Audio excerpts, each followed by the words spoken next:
let's talk about question 13. So we have these three people playing a game. Okay.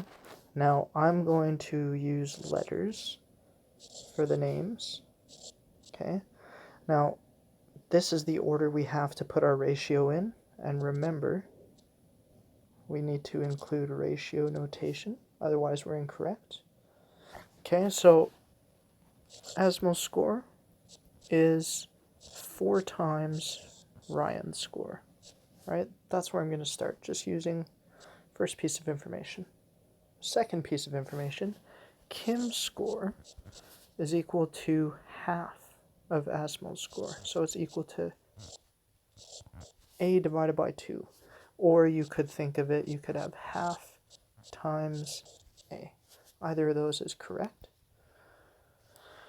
All right. So, and let's just remember, Ryan's score is just Ryan's score. Okay, that's it. Right now, I want to get these to have all the same letter. I want to get these all in terms of the same letter so that we can figure out some kind of ratio, because what I have now, I could not, it would make no sense to do this. Right? That would make absolutely no sense. Gives us no idea what the actual ratio is. So I notice here, so first off, before I notice that, so I have A in terms of 4R, I have R in terms of R, obviously. Now I need to get K with an R here instead, so that they're all referencing the same thing. Well, if A is equal to 4R, that means I can put 4R in place of A, right? Which means then I can simplify this. 4R over 2, well, that just becomes 2R.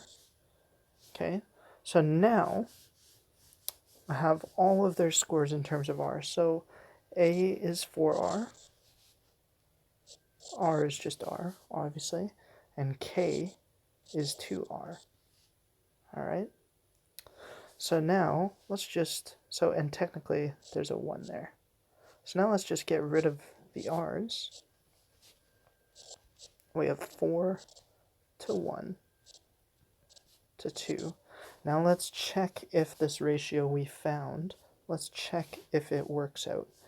Asmo's score is 4 times Ryan's score. Well, yes, 4 is 4 times greater than 1. Kim's score was half of Asmo's score. Well, 2 is half of 4. Done.